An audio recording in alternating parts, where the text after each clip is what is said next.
अगला वज़ीर आज़म का इलेक्शन लड़ना चाहता है। मैं पूरे पाकिस्तान को, पाकिस्तान के नौजवानों को, पूरे पाकिस्तान के बुजुर्गों को मुबारकबाद पेश करता हूँ कि इंशाअल्लाह आपका वज़ीर आज़म वो शख्स आ रहा है जिसका वज़ारत उस्मा का मनसब संभालने से पहले ज़ाती जिंदगी का एहतिसाब हो गया और वो खुल के सबके सामने आ गया। दूसरी जानब नून लीगी रहनुमाओं दानिया अजीज, मरियम औरंगजेब और तलाल चौधरी ने भी अपना मकसद पेश किया।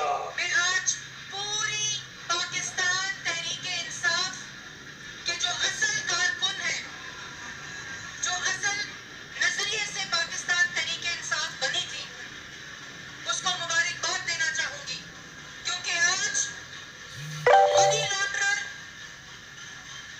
और एक चोर, एक डाकू जिसके ऊपर पाकिस्तान तहरीके इंसाफ के शाह की फंडिंग हो रही थी, वो एटीएम बंद हो गया। फैसले का अगर मुख्तसर हम गुफ्तगू करें तो उसमें दाएं ये नजर आता है कि जहांगीर तरीन को कुर्बान करके इंसाफ का दिखावा पेश करके और इमरान खान और पीटीआई को बचाना मकसूद था। इमरान खान की नाअहली कैसे हो सकती थी?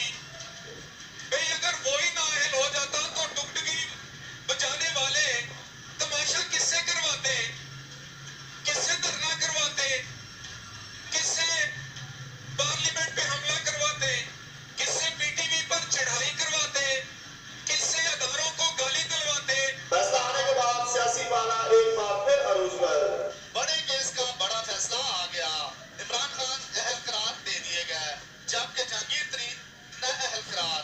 कैमरामैन राजा सर के साथ जमीर सरजमीर, चैनल 5 इस्लामाबाद। आगे बढ़े और आपको बताएं इस्लामाबाद सुप्रीम कोर्ट ने इमरान खान